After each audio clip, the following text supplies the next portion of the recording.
The moment porn destroyed men. I think it's a given fact that most of you watching have 4 seen minutes. porn before. I mean, it would be pretty hard to actually find someone who hasn't. And even then, we all know they're probably lying. In fact, it's so common that from an early age, we've actually seen sex and hardcore porn before our first kiss. You know, back in my old school, some of the kids would mention about this thing they had seen at the innocent age of 11.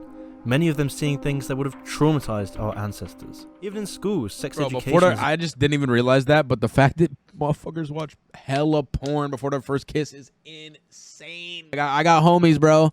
Never kissed a bitch. And probably like days of watch time on porn. Sickening. Is increasingly massive and more explicit than ever before. And with porn now just a click away, is its rise the reason for a generation of sexless young men? And even more importantly, is porn actually a poison to society? It was the year 2007, and the rise of porn began with the founding of both Pornhub and Xvideos. And it was also around this time that YouTube was starting to take off as well. It was a transformative moment in time, making porn and entertainment instant and free on these new social media platforms. And with this came a new age of instant gratification that has stunted society since. You know, before this, you'd go rent a porno at the shop or order on a catalogue, and most likely it wouldn't have hurt you. But the fact is, most men now wouldn't find any pleasure in watching a single some pussy before I go watch the porn for $29.99. Men today want HD hardcore compilations for free. And the emotional reactions we get from this stuff is so powerful that society is becoming more and more numb. All the chemicals flooding our brains make us perceive things like watching porn to be a great achievement. It's hardwired into us. Part of our evolution is that our brain gives us satisfaction and happiness when we believe we are succeeding in something. You know, thousands of years ago, our ancestors would get this when they killed a deer. And now we get this in the modern world when we get straight A's or a pay rise at work.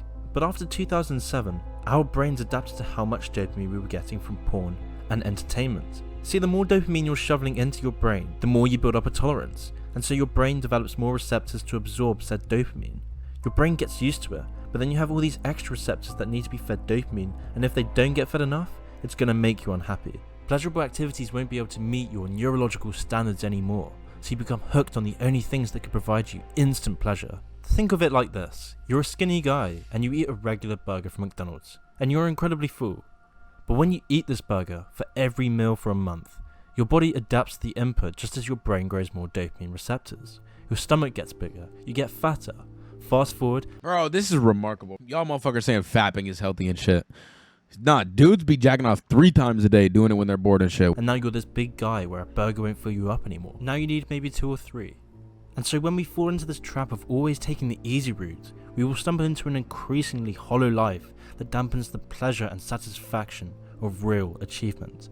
Instead of feeling the hunger that could have pushed you to lift weights, the hunger pushing you to talk to a girl or make a move can instead be fed by staying at home and being content staring at the screen. Just like that. They be doing that shit too. They don't give a fuck. It's turning you into a fucking recluse. You're just sitting there not giving a fuck about anything because you know at the end of the day, you're going to get your nut off and you don't need to do anything. You don't need to talk to a bitch. You don't need to get that conversation. You don't need to step out of your comfort zone at all. It doesn't matter. You just do this shit. And you know, at the end of the day, you can fucking beat your meat and you're fucking happy at the end of the day. Like, it is what it is. Instant gratification becomes the norm, creating a generation of dysfunctional, reclusive adolescents, devoid of all self-esteem, miserable, and unable to relate to the opposite sex. Instant porn has conditioned us to expect everything for nothing, giving us a bigger chemical release than anything else for literally no effort whatsoever. For many, porn will prevent them from actually having the desire to find a meaningful relationship in the first place. And in the larger picture, this rise in constant dopamine may be the very reason behind why drugs, depression, anxiety, and obesity have increased so much in the last few years. People don't usually moderate their porn because most people don't think there's any reason they have to. There's very little awareness about the downside of too much. And also because it's harder to trace the negative symptoms back to porn, as opposed to something like sugar, which gives you a stomachache if you eat too much. For instance, cigarettes. Back in the day when people randomly got cancer, there was no way for them to personally know that it was directly linked to cigarettes. It wasn't until doctors started doing studies and we actually started learning more about just how unhealthy cigarettes are that we saw cigarette use go down, because people didn't know they were supposed to be moderating it. So if it took a better part of a century for the general population to come to terms with how unhealthy cigarettes are, it's probably going to take a while for people to understand the downside of porn individually and society. As it's I think it's already happening now, but still very new. So perhaps instead of trying to tackle crime, drug use, depression, etc. at a surface level, we should actually take a step back and look at the reason why so many of us are slaves to instant dopamine, and realise that perhaps the comforting lifestyles we've adopted of constant dopamine hits and pleasure at the click of a finger are actually the biggest threats to living a happy life, and even more importantly, towards living in a meaningful society. Oh, this guy is spitting. Chat, I'm gonna rerun that last 30 seconds. I gotta run to the fucking bathroom. Pay attention to everything he just said. That shit was crazy. Level.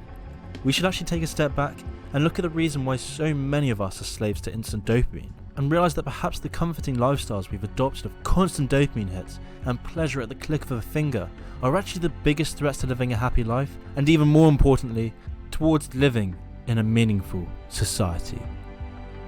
It's the cheap dopamine hits. Whatever your dopamine hits are, everybody's got them. Everybody's got dopamine hits, whether it's porn, TikTok, fucking vape, fucking weed, fucking whatever it is, bro. Anything that makes you feel like, you know what I'm saying? Like anything that makes you feel like just whatever dopamine, you know what I'm talking about, bro. You guys know what I'm fucking talking about. That shit got you. It's turning you into a bitch, bro. That's what it's turning you into. The keys are all in front of you to become everything you want to be. The keys are all in front of you. It's just like, do you want to put in the work? Do you actually want to put in the work and make changes? Or do you want to just sit there and be a bot like everybody else?